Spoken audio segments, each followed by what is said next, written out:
En el Salmo 11, versículo 3, dice la Biblia: si los fundamentos fueran derribados, ¿qué sería de nosotros? Damas y caballeros, santos de Dios, quiero abrirles mi corazón y les voy a hablar exactamente lo que dice la Biblia de los tiempos que estamos viviendo, y solamente puedo decirles algo: hemos llegado al final de la historia.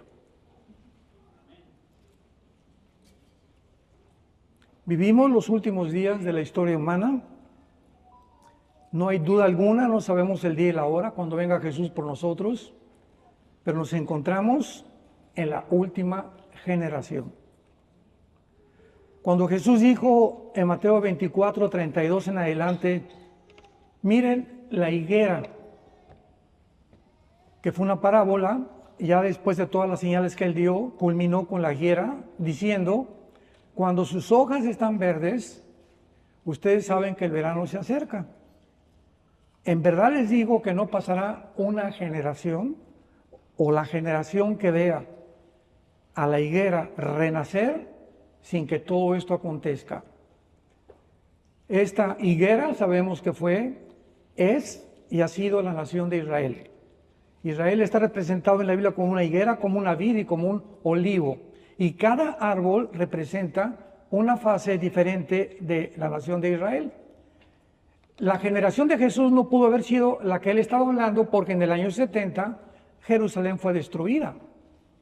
Y estas señales no se han cumplido, no ha habido las guerras mundiales hasta el siglo pasado. Así que esa generación que Jesucristo dijo que sería la última, es aquellos que hemos visto el renacimiento de la nación de Israel el 14 de mayo de 1948. Somos nosotros. No sé cuánto nos queda, 1 año, 2 años, 3 años, no lo sé. Putin acaba de invadir Ucrania y conmovió y sacudió al mundo de una forma tremenda. El presidente Xi Jinping de China amenaza con invadir Taiwán, donde se fabrican el 70% de los chips del mundo entero. Israel fue atacado el 7 de octubre del año pasado por más de 1.600 terroristas palestinos y civiles palestinos. Mataron a más de 500 jóvenes, metieron al horno enfrente de ellos a los bebés de 6 meses de nacidos. Les cortaron la cabeza enfrente de sus papás, a sus hijos, quemaron sus casas, a las mujeres embarazadas les abrieron el vientre, les sacaron el bebé. Todo esto lo comparto con el corazón en la mano. Fue una masacre sangrienta, demoníaca, satánica, que simplemente nos muestra a qué grado pueden llegar los poderes del mal a actuar. E Israel, después de 1948, ha experimentado 4 guerras. La del 48 la ganaron, la del 56 en el canal de Suez la ganaron, la del 65 en del 1 al 7 de junio del 65, la guerra de los 6 días la ganaron, la del 73 Yom Kippur la ganaron, y de ahí en adelante un terrorista llamado Yasser Arafat decidió como maestro a Husseini, que fue el nazi, porque era uno de los padres del Islam en 1930-35, que se unió al nazismo para, después de la Segunda Guerra Mundial, continuar buscando el exterminio de la nación de Israel. Y tenemos 1 o 2 semanas donde Irán manda aproximadamente 180 cohetes. Irán nunca en la vida había atacado directamente a Israel, jamás. Siempre a través de Hamas, Hezbollah, los Yutis, Al-Qaeda, ISIS, los talibanes. Irán es la nación número 1 en el mundo terrorista. Y hasta hace 2 o 3 días manda 180 misiles, ya no cohetes, misiles a Israel. En estos días se va a decidir una guerra nuclear. Estamos aquí en la Ribera Maya, pero nadie está consciente de lo que está pasando. Y Jesucristo lo dijo como en los días de Noé: comerán, beberán, se darán en casamiento. Y Noé: arrepiéntanse, el Señor viene, arrepiéntanse. Y de repente se cerró las puertas del arca, la cerró Dios, Y de ahí en adelante venía la gente, ábrenos, ábrenos, ábrenos. Cuando comenzó a llover, era demasiado tarde, porque dice la Biblia, cuando oigas su voz, arrepiéntete.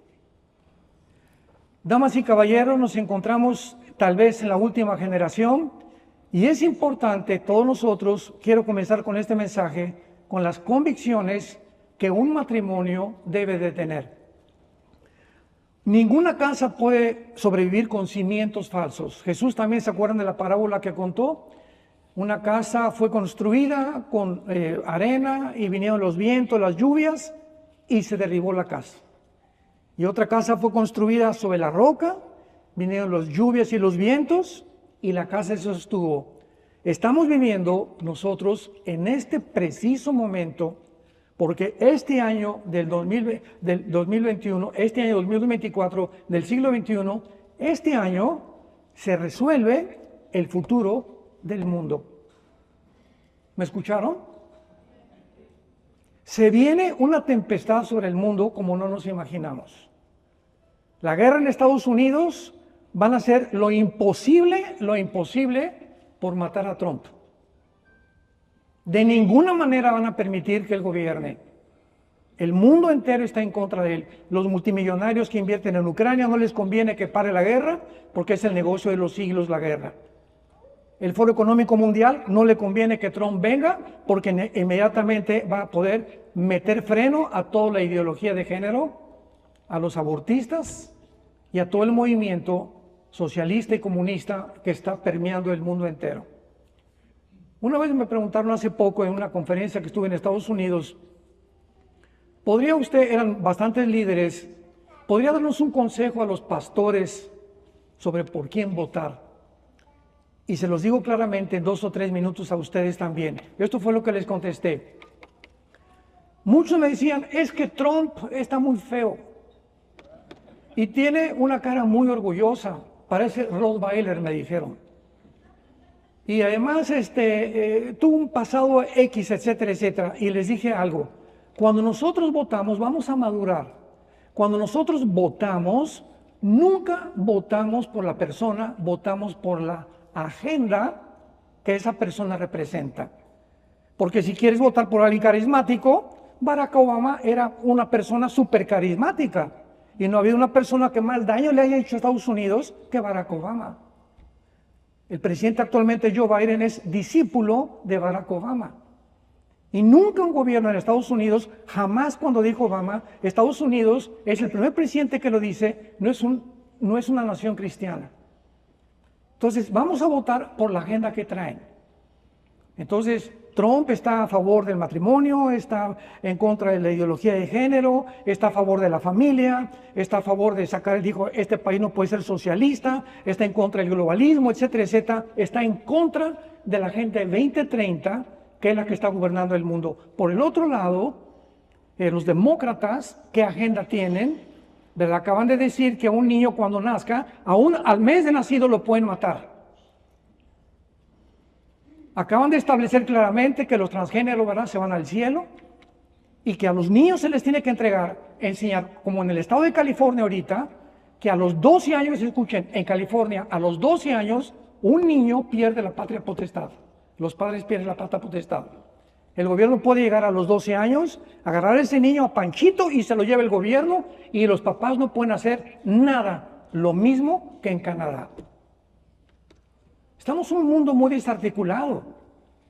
Ahora, bueno, me decían en Estados Unidos, pero es que Trump va a sacar a los migrantes. Bueno, ¿qué es lo que esperas, verdad? Esa es una publicidad que han hecho demasiado grande porque lo que él quiere es que la persona que entre a Estados Unidos entre legalmente. Pero los que están adentro va a sacar a aquellos que se consideran que han tenido 3 o 4 ofensas dentro del gobierno. Pero tienen un miedo tremendo, entonces como va a sacar a los migrantes, voy a votar por otro partido. Entonces, ¿cuáles son tus convicciones? ¿Cuáles son tus convicciones? ¿Votas porque te convenga o votas porque realmente amas a Dios y quieres tú que este libro que se llama la Biblia continúe siendo predicado en el mundo entero? Vivimos un mundo tan difícil, tan complicado y tan desarticulado. Ustedes no se imaginan, hermanos en Jesús, ustedes no se imaginan los correos que nos llegan. los pleitos que tengo que tener yo en debates, en entrevistas, de la gente que está desinformada completamente de lo que está pasando en el mundo. Y todo se debe a que este libro está siendo abandonado. La palabra de Dios es el sustento, es el alimento, es la guía, es el faro que nos puede continuar mostrando cuál es el camino verdadero de tantas cosas tan engañosas que están surgiendo en el mundo. Y si tú no tienes en tu matrimonio estas convicciones que voy a mencionar, tu matrimonio no va a durar. Porque repito, si tú no construyes tu matrimonio sobre la Biblia, no tienes garantías de sobrevivir. Y los problemas que ahorita están muchos de ustedes enfrentando como matrimonios, simplemente es porque no han venido a consultar la sabiduría de Dios. ¿Qué hago con mi hijo que es homosexual? ¿Qué hago? Tengo una hija que es lesbiana. ¿Qué hago con un hijo mío que está en las drogas?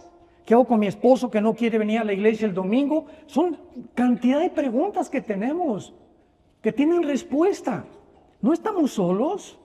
Dios nos creó y nos abandonó. Él quiere que tengamos una luz, pero tú tienes que tener la convicción número uno, y es la palabra. Apúntalo, por favor. La primera convicción es que tú tienes que tener que la Biblia es la palabra inspirada, inerrante, inefable y la autoridad final para tu vida.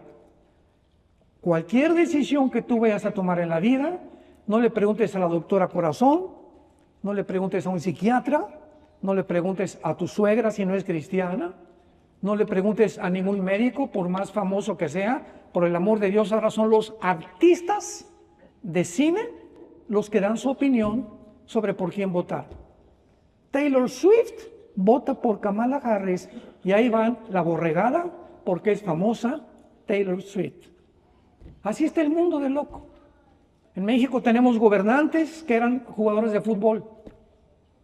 O sea, es un mundo completamente al revés.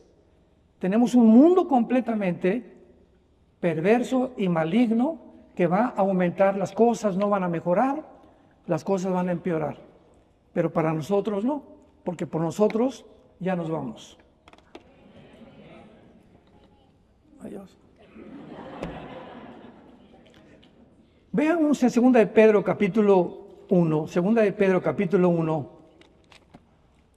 Vamos a comenzar desde el principio, porque ahora los cristianos ya no usan la Biblia.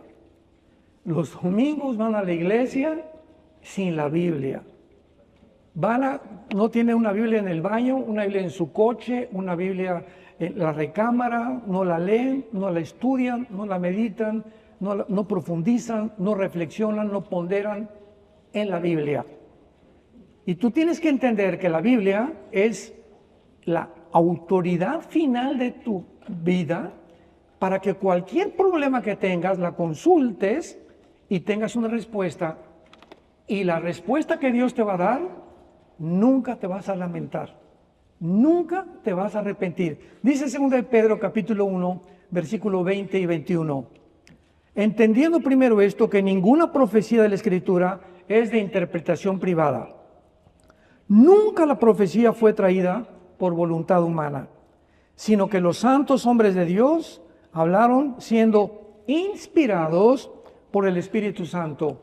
Este libro que tengo en mis manos contiene los registros más antiguos de física, de química, de paleontología, de genética, de matemáticas, de psicología, de arqueología, de antropología y de cualquier disciplina académica que tú me puedas mencionar. Yo recuerdo cuando comenzábamos a ir a las universidades en México en los 80s, 90s, que antes de llegar, pero es que, ¿usted qué es lo que viene a la conferencia?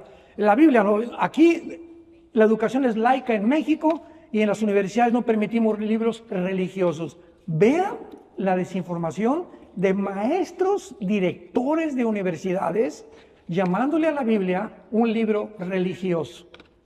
Porque para ellos religioso es hablar de Dios. Y yo les dije, oye, espérame tantito, el comunismo es una religión. El socialismo es una religión. Y todas las ismos que estamos viendo actualmente, hedonismo, humanismo, argunianismo, etcétera, etcétera, son religión. Vamos a definir etimológicamente la palabra religión, por el amor de Dios. Si queremos tener un debate y hablar con alguien, vamos a definir las palabras. Es un principio en la oratoria y para defender la fe. ¿Qué es una religión? Viene de re, latín, volver, ligos, ligar.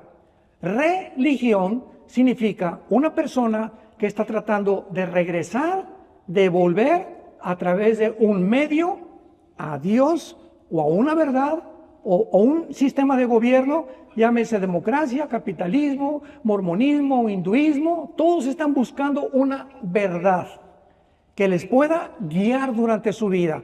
Son personas religiosas. Entonces, la Biblia no es un libro religioso, es un libro que tiene los antecedentes más antiguos en cualquier disciplina académica. Y no es un libro religioso porque aunque nos revela al verdadero Dios, la Biblia es el único libro, escúchame el único libro comparado con el Ramayana, los Vedas de los persas, el Tripitaka de Buda, el Corán del Islam, etcétera, etcétera. El libro religioso que tú me menciones, la Biblia tiene una palabra que se llama gracia, que no existe en ninguna religión, que nos dice así, todas las religiones, vamos a ponerlas aquí de un lado, todas, sin excepción, todas tienen un común factor denominador, que es, pórtate bien para ir al cielo. Haz buenas obras para ir al cielo. Construye un asilo, un orfanatorio para ir al cielo. Persínate de vez en cuando para ir al cielo. El domingo tómate una hostia para que puedas estar bien con Dios. Todas las religiones, sin ninguna excepción, te dicen, haz algo bueno para que te vayas al cielo. Y la Biblia nos dice, no hagas nada. Todo lo hizo Cristo en una cruz. Dios, el mensaje de Él ya está hecho. Y el mensaje es, vengan a mí todos ustedes, los que están trabajados, cargados, que te atormenta tu pecado, tu conciencia. Quiero decirte que en esa cruz yo he pagado por ti. Y de ahí en adelante, si tú me reconoces que soy el Salvador, porque no ha habido jamás un personaje como Jesucristo, al cual se le celebra la Navidad, se le celebra su cumpleaños en la Semana Santa, es el único personaje que divide la historia, es incomparable Jesucristo. Y cuando tú haces eso con la persona de Jesús, Él entra a tu vida y Él te da el poder de cambiar. Eras parrandero, borracho y jugador, Él te va a ayudar a dejar la parranda, la borrachera y el juego. Eras drogadicto, te va a ayudar a dejar las drogas. Eras adúltero, te va a ayudar a dejar el adulterio y regresar con tu esposa. Eras traficante, eras un político deshonesto que te vas donde está el mejor pastel, ahí me voy yo, no me importa el partido, ni tengo convicciones para el partido que pertenezco político, porque no me importa la política. Como dijo un expresidente de México, en la política no hay amigos, todos son intereses económicos y políticos. Ese es el mundo en el que la gente está sin convicciones. Y la Biblia nos muestra que todos los valores morales, de conducta y los códigos más grandes de ética, más grandes de toda la historia, nos los dejó Dios en la Biblia. Y cuando Dios le da la Biblia al pueblo judío, para que el pueblo judío transmita a las naciones los propósitos de Dios, el diablo, el príncipe y la potestad del aire, de las tinieblas, que es más real que cualquiera de nosotros, porque existe antes que nosotros, tiene que atacar a ese pueblo que forzosamente fue el que transmitió este conocimiento, que a través de ese pueblo vino el Mesías y que a través de ese pueblo tenemos las Sagradas Escrituras. De ahí el odio antisemita, donde estudiantes de Columbia, Harvard, Yale, Princeton, Oxford se levantan de las calles y gritan gas a los judíos. Y los entrevistamos, oye, ¿qué te hicieron los judíos? Nada, ¿por qué protestas? Porque son judíos. Imaginémonos al grado que hemos llegado de un odio inexplicable, irracional, propagado de una forma misteriosa en el mundo contra una etnia, contra un pueblo que no saben ni siquiera lo que han hecho. La Biblia, cuando dice que es inspirada por Dios, es la palabra pero, que significa mover, e inerrante significa que Dios sopló dentro de Abraham, dentro de Moisés, dentro de David, dentro de Salomón, de Malaquías, de Judas, de Judas, el de la epístola, no Judas Iscariote, de Mateo, etcétera, etcétera. Dios sopló sus pensamientos, y los hombres que escribieron la Biblia, escúchenme por favor, señores intelectuales que nos visitan o que nos ven por la televisión, porque no me importa que tengas 3 doctorados en física, en ciencias políticas, te estrellas contra la Biblia. Ay, ¿por qué hay tanta sangre? ¿Por qué hay un genocidio? ¿Por qué Dios mandó matar a los cananitas? Etcétera, etcétera. Todas estas preguntas tienen un problema muy grande, que tu mente limitada, finita, no puede comprender los pensamientos de Dios. Ese es tu problema. Se llama soberbia intelectual.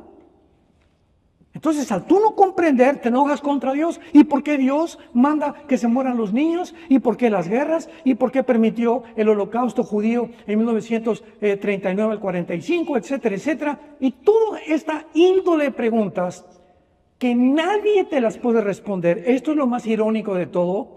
Vienen con nosotros los cristianos.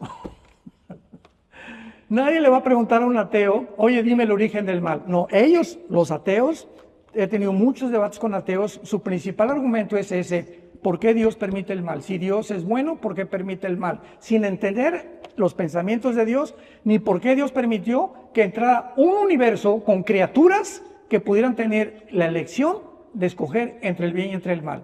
De otra manera, hubiéramos sido robots. Y cuando Dios se arriesga a darle a las criaturas creadas la libertad de escoger, no se hace responsable Dios de ellos. De ahí en adelante, todas las cosas que vienen y que hemos provocado, guerras, violencia, violaciones, crímenes, secuestros, son de nosotros, no de Dios. Y va a haber una responsabilidad que tú vas a pagar por ellas tarde o temprano, si tú no te arrepientes de tu vida. Entonces Dios sopla estos pensamientos y comienzan los hombres de Dios a escribir la Biblia. Un ejemplo, el rey David, 1000 años, apúntalo, 1000 años antes de Cristo. Salmo 22, apunta el Salmo 22. En el Salmo 22 encontramos las palabras que Jesucristo iba a decir en la cruz 1000 años después. Comienza así el Salmo 22. Dios mío, ¿por qué me has desamparado? Leí la sabactani. Comenzó Jesús en arameo a gritar: Padre, Padre, ¿por qué me has abandonado? Elí, lama sabactani. Más adelante el Salmo 22 dice: horadaron mis manos y mis pies. Sobre mi ropa echaron suertes. Mi corazón fue como la cera. Y comienza a describir David, sin saber él lo que él estaba escribiendo, la crucifixión, los dolores, los sentimientos, las emociones que Jesús desde la cruz iba a padecer 1000 años después. Isaías en el capítulo 53 describe todo el transcurso del misterio de Cristo, despreciado y desechado por los hombres, varón de dolores, experimentado en quebranto, escondimos el rostro de él, fue menospreciado y no lo estimamos, mas él llevó nuestros pecados y llevó nuestros dolores. Isaías, 700 años antes de Cristo, escribía en todo un capítulo, y el libro de Isaías se encuentra en el Museo de Israel. Cuando vayas a Jerusalén, en los rollos del Mar Muerto, que encontraron en 1948-49, se encuentra el pergamino del libro de Isaías, tal como tu Biblia y mi Biblia lo tienen. ¿Qué rollos más grandes hay de la Ilíada, de la Odisea, que se consideran los escritos más antiguos, de cualquier otro libro o autor que tú me quieras mencionar? No existe en la historia de la literatura ningún rollo de literatura que pueda contener la antigüedad de los pergaminos de la Biblia y del Nuevo Testamento en hebreo, en arameo y en el griego. No existen. Y consúltalo, métete a Wikipedia, métete a Google, métete a inteligencia artificial. No existen libros más antiguos que la palabra de Dios. Ahora es importante que nosotros sepamos que la Biblia, en segundo lugar, 2 Timoteo capítulo 3, versículos 16 y 17, es el único libro que nos muestra cómo caminar con Dios. Dice así, 2 Timoteo 3, 16 y 17, toda la escritura es inspirada, otra vez, soplada por Dios.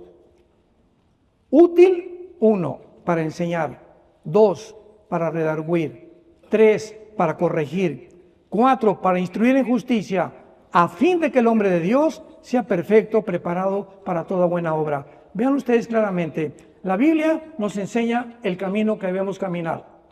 Dice la Biblia, hay caminos que parecen derechos, pero su fin es camino de muerte.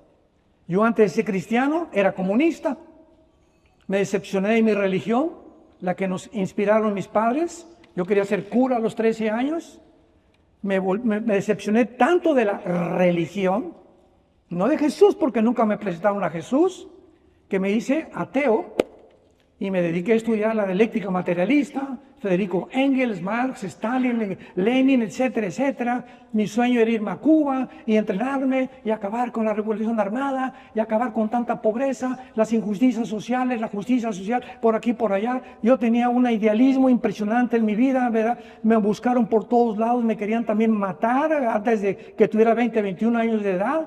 Y hasta que me encontré, mi hermano que está aquí, que es el director del Instituto Teológico, me comenzó a hablar de Jesús. Le dije a mi hermano, ¿sabes una cosa? Si tú mueres a Jesús, yo te mato, porque traía pistola desde los 15 años de edad aquí atrás en mi pantalón. Siempre anduve armado durante toda mi juventud. Le dije, tú me hablas de Jesús y yo te mato. Le dije a mi hermano y a los amigos que traía cristianos con él. Comenzaron a orar por mí. Hasta que llegó un momento existencial de mi vida que Dios me hizo pedazos, me humilló, me mostró que era un tonto, que era un soberbio intelectual, que yo creía que tenía todas las respuestas, y después de que ya me aplaste y como tortilla del Señor, ¿verdad? Descubro que Jesucristo es real. Y cuando hice ese descubrimiento, supe que no había nada en mi vida, ninguna otra cosa que valiera la pena por quien vivir. Porque es lo que buscamos todos, algo que nos dé propósito y significado a la vida. Y todo el mundo nos va a decepcionar. No hay un sistema de gobierno, no hay un filósofo, no es Platón, no es Sócrates, no es Jean-Paul Sartre, no es Richard Hawkins, no es Friedrich Nietzsche, no es Carlos Darwin, no es nadie que tú me puedas mencionar. Todos fueron hombres, como tú y como yo, débiles, vulnerables, limitados en su pensamiento. Vienes a Jesús y te dice, yo soy el camino. Ese camino que tú estás buscando por todos lados, nadie te va a llevar al final. He venido del cielo para decirte, yo soy el camino. Pero no solamente se quedó ahí Jesús, yo soy la verdad. Cuando yo oí eso, mi hermano me regaló el Evangelio de Juan 14:6. Me acordé que Buda, antes de morir, les dijo a los discípulos, busquen la verdad. Él nunca dijo que era la verdad. Y la verdad es algo por lo cual existe la filosofía. Todos somos de alguna manera filósofos. Los grandes filósofos de Atenas, Platón, Sócrates, Demóstenes. Una vez que fui a la Facultad de Filosofía de la UNAM, en los 90s, les hice esta pregunta a los estudiantes de Filosofía y Letras. ¿Ustedes creen? Les dije, ¿ustedes creen? Díganme, sean honestos, porque todos estaban desconfiados, ¿verdad? Y me chiflaban esto y el otro. Le dije, ¿ustedes creen que los filósofos del siglo XX, vamos a ver, Darwin, Sam Harris, Bertrand Russell, Nietzsche, Friedrich Nietzsche, Jean-Paul Sartre, Oscar, el que fue uno de los que diseñaron el cohete para la luna, que murió un ateo, y todos estos hombres actualmente del siglo XX que se ensombrecieron, ¿son mejores que Platón, Demóstenes y Sócrates? Y se quedaron todos así. Les dije, levántense y díganme, cualquiera de estos hombres que les acabo de mencionar, que alguien haya sido más inteligente que los filósofos de Atenas. Nadie contestó. Se quedaron todos en silencio. Y le dije, entonces la filosofía no ha evolucionado. estamos peor que nunca, porque ahora estamos diciendo que esta es una niña y este es un niño, cuando genéticamente es niño y el otro es niña. Y cuando la ciencia llega al punto, ya la filosofía, ya dejémonos de eso, cuando la ciencia llega a decirte, es que hay que enseñarles a los niños de 6 o 7 años que pueden cambiar de sexo, y que 2 hombres se pueden casar y que 2 mujeres se pueden casar y se les da el permiso constitucional y oficialmente de tener hijos, es cuando el mundo está podrido. Ya no se puede llegar a tanta perversión. Las Naciones Unidas, escúchenlo, las Naciones Unidas legislan la pedofilia en febrero del año que entra. Permiso para violar a los niños. Más perversión no puede haber. Dice la Biblia, la Escritura nos es inspirada por Dios para que podamos nosotros saber qué camino andar. Nos enseña. Número 2, nos redarguye. O sea, venimos en la Biblia caminando y de repente algo está en mi casa, algo está mal con mis hijos, algo está mal en mi trabajo, un negocio que no me deja dormir, etcétera, etcétera. ¿Qué está pasando en ese momento? Perdí la paz. De repente, cuando ya no sabes qué hacer o qué decisión tomar o te quita el sueño, significa que algo ha entrado a tu vida que está impidiendo que tomes la correcta decisión. Esta es la forma como el Espíritu Santo nos dirige cuando caminamos con Jesús. Nos promete que si nos salimos del corral, el pastor va a ir por nosotros y pao, por las buenas o por las, dice el Salmo 32, te haré entender el camino que debes andar. Qué promesa más maravillosa, nos redarguye, nos convence. Y la Biblia me dice, lo leo, estás mal, Armando. Hoy le gritaste a tu esposa de una forma que no debiste haberlo hecho. Pero es que ella, no, cállese y ínquese. Y vas a pedirle perdón a Dios, me dice el Espíritu Santo. A tu hijo, le hablaste, te hubieras sentado con él, te hubieras ido al cine con él, te hubieras ido a jugar boliche con él. Tienes 3 meses o 4 meses que no vas con tu hijo a ningún lado. A tu esposa ya no platicas con ella, ya se acostumbraron, viven juntos, pero divorciados emocionalmente. Ya no hay nada entre ustedes. ¿Por qué? Porque no vienen a consultar qué quiere Dios para su matrimonio. Y se vuelve un matrimonio religioso. Como las personas religiosas que van el domingo y salgo de la iglesia, viva Villa. Y entramos a la iglesia, shh, así nos enseñaron, aquí está Dios. ¿Cuál Dios? Dice la Biblia que Dios no habita en templos hechos por manos humanas. Que puede estar en un árbol con Dios, puede estar en el Chapultepec con Dios, en tu casa con Dios. Él no está dentro de un edificio ni es un templo, ya no existen los templos. El templo ahora somos nosotros los cristianos. Y todas estas verdades, dice la Biblia, es porque las Escrituras nos hacen sabios para la salvación. Y en tercer lugar, en Colosenses capítulo 2, versículo 8, la Biblia nos advierte el grandísimo peligro del mundo de las ideas. Cuando tú tienes un plan, por ejemplo, Carlos Marx y Federico Engels se juntaron en 1854-55, hicieron el Capital, etcétera, etcétera, y planearon una solución, una idea, para acabar con los problemas del mundo. Marx lo percibió de esta manera con Engels, y ahí se quedaron porque pasaron casi 80 años hasta que Lenin llevó a cabo la práctica de lo que estaba en el libro El Capital. Y dice Carlos Marx, mire, el problema está en que la clase del proletariado está oprimida, explotada por la clase burguesa, o sea, los ricos y los pobres. O sea, yo veo, dice Marx, una lucha de clases. Hay una confrontación y hay un desequilibrio y una falta de equidad entre unos y en otros. Solución. Si la clase proletariada derriba a la clase burguesa y le dan un pinochetazo, un golpe de Estado, y la clase a través del capital y del comunismo se reparte el dinero, vamos a traer una solución al mundo. Bueno, ahí se quedó sembrado estas ideas marcianas, ¿verdad? Para no llamarle de otra forma. 1923-17 viene la revolución bolchevique con Nikolai Lenin, Y Lenin pone en práctica precisamente la ideología, viene la palabra ideología, filosofías, todas son ideas de hombres de llevar a la práctica el comunismo. Y Lenin descubre algo, esta doctrina es beneficiosa para los que están arriba, porque son los que van a salir beneficiados. Es una utopía, es una falsedad de que si alguien derriba a los ricos o les quitan el poder, se va a repartir la riqueza. Y el más grande ejemplo es Cuba. Mao, China, Rusia con José Stalin. 150 millones esta ideología produjo hasta que en 1991 Gorbachev dijo, Virgen del Socorro, ¿qué hemos hecho?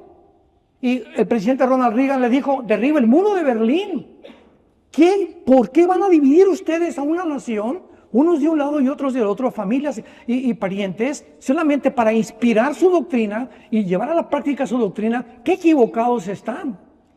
Y en 1991, Gorbachev le dice al Papa Juan Pablo II, hemos fracasado, el comunismo es imposible de poder llevarlo a cabo sin la explotación y la muerte de miles de personas. Porque cuando alguien se quiera rebelar, no tenemos más que el poder de control a través del miedo. Y no nos conviene educar a la gente, la tenemos que mantener ignorantes, porque mientras más cultos, más peligrosos. Entonces, vamos a sobajar lo que más podamos a los pobres y mantener a los pobres y decirles que les vamos a dar esto, que les vamos a dar por aquí, por allá. Se llama la doctrina populista. Y a los ricos los vamos a sacar por un ratito, como no, esto y el otro. Y sabe una cosa, que en el cuarto o el quinto piso de la agenda social de 1995 que hicieron en San Paulo, Brasil, que estaba Chávez, que estaba Lula, que estaba todos los líderes comunistas de Latinoamérica, planearon claramente esto. En el cuarto piso viene la expropiación. Y a los ricos les vamos a quitar sus fábricas, sus empresas, y papá gobierno, el pastel para ellos. ¿Me van siguiendo? Pero mientras tanto, se ofrece al pueblo, ¿verdad? Beneficios, esto y el otro. No es cierto, no es cierto, no es cierto, porque el ser humano es perverso y maligno desde su nacimiento. Hemos nacido en pecado. Salmo 51, versículo 9. En pecado fuimos creados. Si Marx hubiera conocido la naturaleza humana, si Freud hubiera conocido la naturaleza humana, nunca hubieran apelado a la psicología, a un sistema de gobierno. No hay nadie que pueda cambiar al ser humano. Y nos encontramos al borde de una tercera guerra mundial. Estamos ya al borde de usar las armas nucleares. ¿Y dónde están los sistemas de gobierno que nos prometieron que iban a salvar el mundo? ¿Dónde está Klaus Schwab, tu padrino? Director del Foro Económico Mundial, el alemán nazi, que dijo hace 6 meses con Noah Harari, que es su consejero, Cristo no existe, la Biblia son puras patrañas, tenemos la solución, vamos a crear una super raza de humanos. Porque ahora, si somos evolucionados, es el momento con la genética que tenemos y la inteligencia artificial, vamos a usarla para subir y evolucionar. Es el tiempo de evolucionar, porque somos evolucionados, tenemos que evolucionar y estamos estancados. Ahora vamos a usar la inteligencia artificial y la genética, cambiando el género de los niños a las niñas, de las niñas a los niños, y a través de la inteligencia artificial la vamos a convertir en la diosa del siglo XXI. ¿Dónde está el Foro Económico Mundial? Acaba de renunciar Klaus Schwab, surgió este hombre Harari, que es un hombre completamente desequilibrado, de acuerdo a Jordan Peterson, que es un psicólogo clínico, es la persona más desequilibrada mentalmente, y son los directores que unen ahí en Davos, Suiza, cada año a todos los intelectuales y a todos los filósofos y a todos los expresidentes para planear qué vas a comer el año que entra. ¿Cómo vamos a vestirnos? La pandemia, ¿quién creen que la dirigió? Fue una orquestación impresionante en el mundo de la pandemia, que no fue pandemia, y todo fue planeado para matarnos, para eliminar la quinta población del mundo, como dijo Bill Gates en 2015, públicamente. El mundo tiene que ser reducido a una cuarta parte para poder sobrevivir. Ahí están sus soluciones. Esas son sus ideas. No son dioses. Pero nos dejamos a Dios y a un lado y lo sacamos de la ecuación y creemos que tenemos la capacidad de resolver nuestros problemas, que van mucho más allá de la capacidad humana para poder resolverlos. Nos encontramos al borde de otra guerra mundial. Con todos estos payasos, ¿verdad? Porque no tienen otro nombre, de creer que ellos son dioses, la soberbia, y han creído la mentira de la serpiente del huerto del Edén. Serán como dioses. Es el mundo en que nos encontramos viviendo. Dice Colosenses 2:8, miren que no sean engañados por filosofías y huecas sutilezas, según las tradiciones de los hombres, conforme a los rudimentos del mundo y no según Cristo. La palabra filosofía significa amor a los pensamientos, amor a la sabiduría, amor al conocimiento.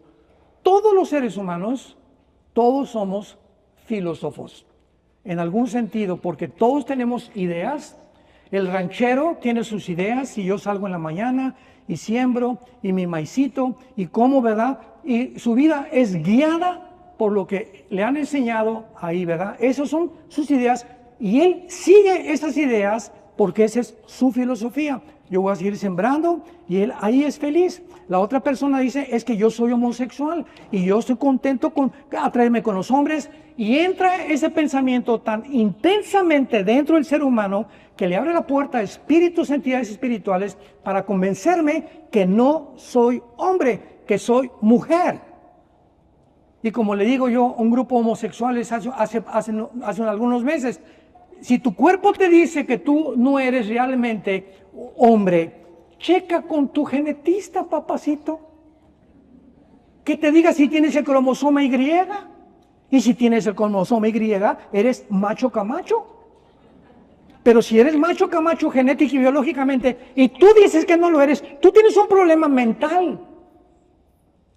Es un problema mental, no es un problema físico. Y ya aceptaste en tu mente que se hizo una poderosa fortaleza y ya has llegado a convencerte que no eres lo que Dios te creó. ¿De dónde vienen todas esas cosas? Ideologías, ideas de los hombres. Mirad que nadie los engañe por medio de filosofías según las tradiciones de los hombres. ¿De dónde viene la idea que tú tienes? Que los marcianos, que los ovnis.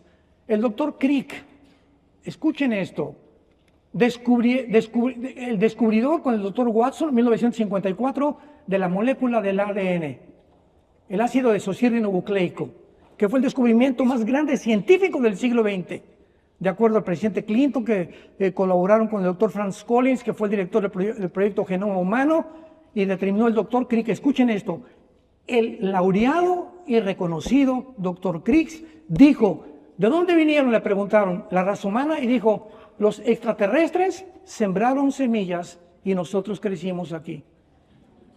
¿Cómo puede un hombre ser tan inteligente en un área de la genética y estar completamente alrevesado, desarticulado, locamente, espiritualmente y racionalmente? ¿Cómo puede ser? ¿Cómo puede existir una descompensación tan grande en un ser humano? ¿Cómo puede ser un hombre como Alejandro el Magno, el más grande conquistador, las falanges que él hizo, en la Biblia aparece como un leopardo en Daniel capítulo 7 y 8 de Alejandro el Magno? ¿Cómo es posible que este hombre tan joven, en casi 10 años, conquista el Asia, la India, etcétera, etcétera? Y él fue un hombre tan descompuesto de una forma en su carácter que acaba en Babilonia, que es actualmente Irak, con una sobredosis de hashish y homosexualmente. Tarde o temprano, el ser humano, cuando le dice a Dios, gracias, me hiciste inteligente. Oye, Hitler fue un hombre inteligentísimo, diabólicamente. pero la inteligencia que Dios le dio y la sabiduría que le dio, la usó para el mal. Alejandro el Magno la usó para el mal. Lenin la usó para el mal. Todos esos hombres, no podemos... Friedrich Nietzsche, qué filósofo más tremendo. Casi todos los libros de Friedrich Nietzsche eran de mi cabecera. El Zaratustra, Dios está muerto, y muere el loco homosexual a los 40 años y lo encierran en un psiquiátrico, y muere el loco, el padre del ateísmo del siglo XX. Yo cuando leí toda la vida de estos hombres dije, Dios mío, estos son mis héroes. Y me encuentro con Jesús. Yo soy el camino, la verdad. La verdad, la verdad. Lo que todos estamos buscando, así es. Y nos dice la Biblia, los seres humanos no tienen, no conocen ni buscan la verdad. Cuando Jesús estaba ante Pilato, le dijo Jesucristo a Pilato, todo aquel que oye mi voz y da testimonio de la verdad, me sigue. Porque he venido para dar testimonio de la verdad. ¿Quién es la verdad? Jesucristo. ¿De veras es la verdad? ¿Voy a devorar lo que dijo Jesucristo? ¿Voy a leer sus evangelios todos los días? ¿Voy a compenetrarme con su espíritu? ¿Voy a seguir sus pisadas? Y cuando comienzo a abrazar a Jesús y comienzo a seguirlo, descubro que mi matrimonio comienza a funcionar. Comenzamos los dos ya a agarrar el camino verdadero, porque el enemigo más grande del matrimonio, ustedes saben cuál es, el ego. El matrimonio es dos extraterrestres casados, 100% diferentes. Vamos a hablar de esto en la semana, completamente diferentes en la manera de pensar, la manera de percibir, la manera de actuar, y más que nada, que ellas hablan más que nosotros. Ahorita que venimos entrando, a mi esposa no le falla, le digo, por favor, mi amor, vente, vamos a sentarnos rápido. No, para platicar. Ahí digo, pues no lo hagas eso, por ahorita necesito venir aquí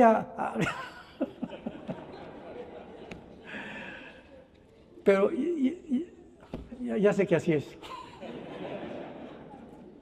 Las mujeres se despiden y están en el café a la salida, bye, se suben al carro, bye, llegan a la casa y se vuelven a comunicar. Nosotros no somos así.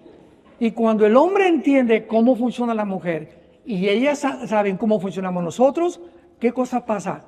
Es la comprensión, el ego lo crucifico, voy a aprender a sacrificarme más por ella, a entenderla más como es, y no tengo que hacerla como yo soy. Ahí está el problema. Nunca vas a hacer que tu esposa sea como tú, ni tu esposo como tú, tampoco, mujer que me escuchas. Tenemos que entendernos, y cuando nos entendemos cómo funcionamos, podemos mezclar y a encontrar un matrimonio bendito por Dios, porque ya no es ella, ya no soy yo, somos los dos tomando las decisiones, los dos caminando juntos, los dos siendo ejemplo a nuestros hijos, a nuestros nietos, a nuestros bisnietos, y Dios abre las puertas de los cielos y no te imaginas, no te la vas a acabar. Las bendiciones que Dios tiene para tu vida. ¿Por qué? Porque la obediencia es el único camino a Dios. Pero tú tienes que tener convicciones, tienes que convencerte que Jesucristo es real, que fue crucificado, que fue enterrado y resucitado los 3 días. No hay un personaje semejante en la historia a Jesucristo. Una vez un ateo en un programa de radio se atrevió a decirme, es que, ¿sabe una cosa? Jesucristo ni existió. Y le contesté, ¿a qué fecha estamos? Mayo del 15. ¿Desde cuándo estamos a mayo 15? ¿Desde que nació Buda? ¿Desde que nació Mahatma Gandhi? ¿Desde que nació Mahoma? ¿Desde que nació Cristo? Menso.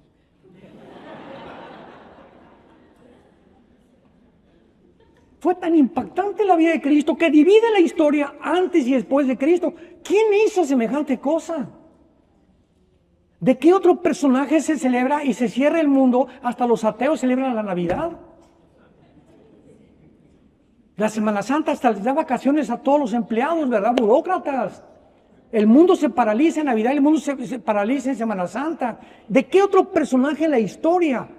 Pero nada más la gente lo tiene ahí colgado en su pared, de vez en cuando lee la Biblia, y cuando descubres la grandeza de Jesús, que es real, que resucitó de los muertos, para darnos esperanza de volver a vivir con Él, nunca tu vida volverá a ser la misma. Y yo les invito a muchos de ustedes en esta tarde que vengan a la cruz. No te invito a ninguna religión, te invito a un hombre que se llama Jesucristo. Yo le dije a mi hermano, este año cumplo 48 años de predicar este libro y 50 años de ser cristiano. Y cuando hace 50 años mi hermano me dijo, ¿sabes una cosa? Esto no es una religión, es una relación viva, orgánica, dinámica con alguien que vive, que se llama Jesús. Y cuando tú descubres que Él es real, te vas a apasionar tanto por Él y conocer tanto por Él y vivir tanto por Él, que tu vida es radicalmente revolucionada, es transformada. Él no vino a nuestras vidas para que viviéramos una vida religiosa, como lo hacen los religiosos. Vino a cambiar nuestro carácter, a cambiar nuestra perspectiva de la vida, a cambiar cómo usamos el dinero, cómo tratamos a mi esposa, cómo tratamos al esposo, cómo educar a nuestros hijos, a nuestros bebés, cómo administrarnos, qué concepto debemos de tener en la vida, una vida de paz, de tranquilidad. Acaban de concluir la Clínica Mayo y el Hospital Hopkins en Estados Unidos, las clínicas más prestigiadas médicamente, acaban de concluir que el problema número 1 del ser humano, mental, físico, es el estrés. Tu enemigo más grande es el estrés. Cardiovascularmente, gastrointestinalmente, cerebralmente, neurológicamente, el estrés es un estado de tensión que no tienes paz y gritas y estás enojado y esto y el otro y ponme la televisión, no me hablen ahorita nadie, hazme mis chilaquiles como yo te dije. Y ese estado de tensión, no te imaginas cómo te está envejeciendo. Cómo tus células se están deteriorando a tal velocidad que pierdes completamente el concepto de vivir y mueres como nació una vaca. Se levantan las vacas, los caballos, los borregos y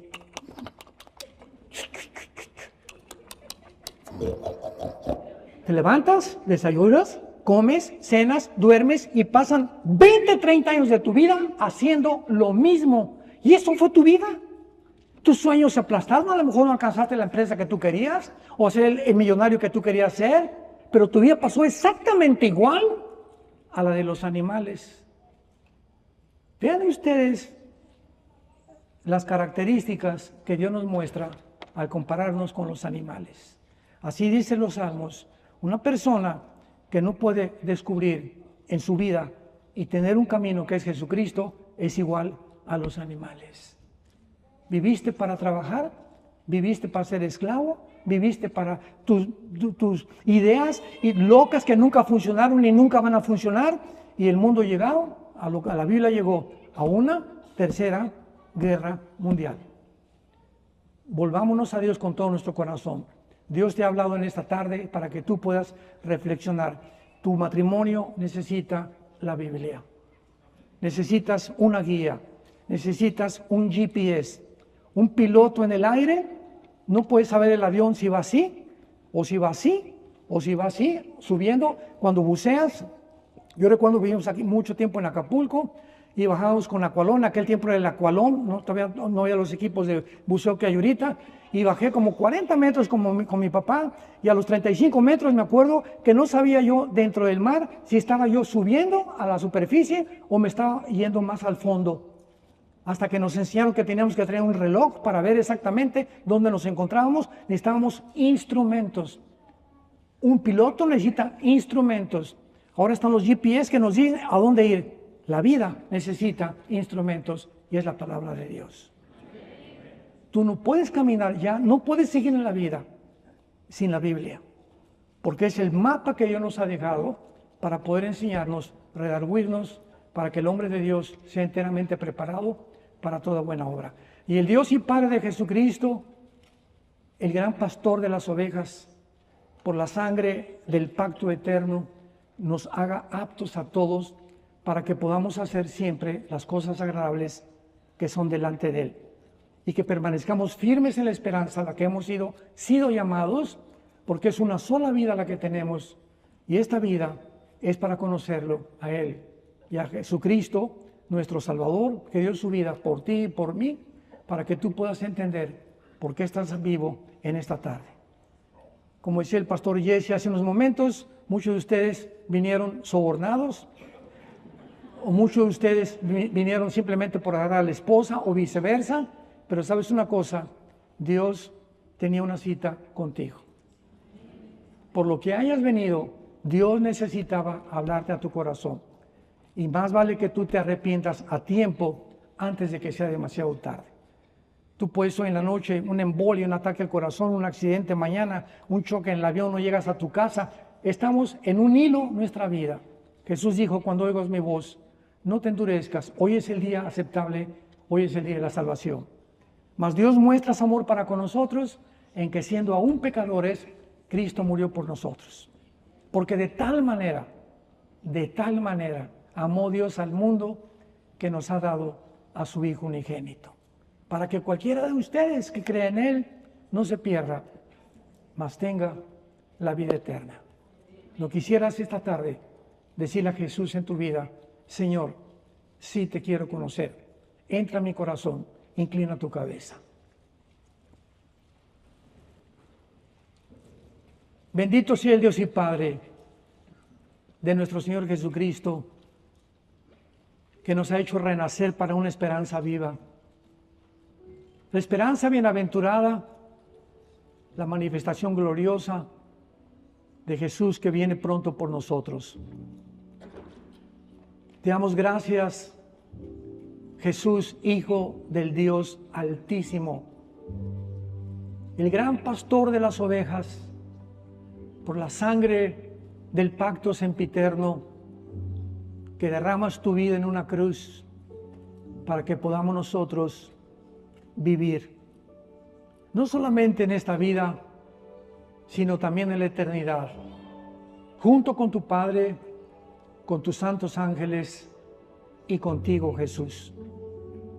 Gracias por habernos traído a este lugar tan hermoso, lleno de paz, el cielo, el mar, la brisa, la comida, para que podamos tener un tiempo de reflexión.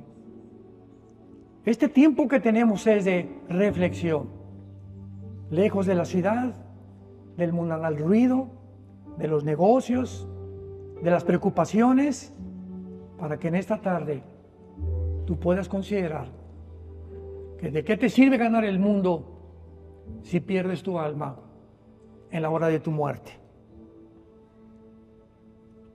¿Qué tengo que hacer? Me preguntarás, para recibir a Jesús en mi vida. La Biblia dice, arrepiéntete de tus pecados. La palabra arrepentirse significa cambia tu manera de pensar ya. No sigas en ese camino en el que te encuentras. Es un camino de muerte. El pecado siempre producirá tristeza, amargura, desequilibrio, desarticulará nuestra vida, nos llevará a hacer cosas que nos vamos a arrepentir a hacer porque nos hemos alejado de Él. No somos dioses, somos criaturas finitas, vulnerables, con pies de barro, profundamente necesitados de Dios. Dile, Jesús, creo que en la cruz pagaste por mis pecados. Que abriste tus brazos, fuiste coronado de espinas, te pusieron clavos en las manos y en los pies, y desde la cruz exclamaste, Padre, perdónalos, porque no saben lo que hacen. Ahora ya sabemos lo que hacemos y por qué murió en la cruz. Y pídele que entre a tu corazón y dile, Señor, creo que a los 3 días la tumba no te pudo retener. Venciste la muerte. Eres el único personaje en la historia que nos puede describir y revelar qué hay después de la vida. No venimos de los animales, fuimos creados con un propósito eterno de conocerte. Te pido, Jesús, que entres a mi corazón como mi Señor y mi Salvador. Y te doy las gracias por tan grande salvación. Amén.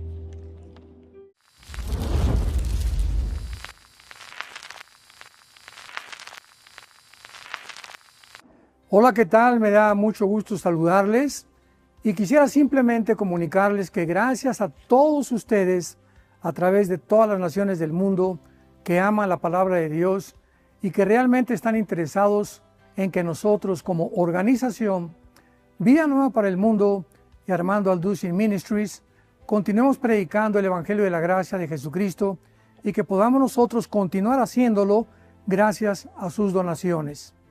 Este año cumplimos 46 años de ministerio, 46 años donde hemos predicado, hemos enseñado, hemos tenido seminarios y de diferentes formas de estudios bíblicos alrededor del mundo y hemos pensado y considerado de una forma fiel el Evangelio de la sana doctrina de Jesucristo. Nosotros, con todas estas donaciones, tenemos que sostener pastores, misioneros, obras, equipos de televisión, y aún continuamos buscando la manera de poder elevar este ministerio.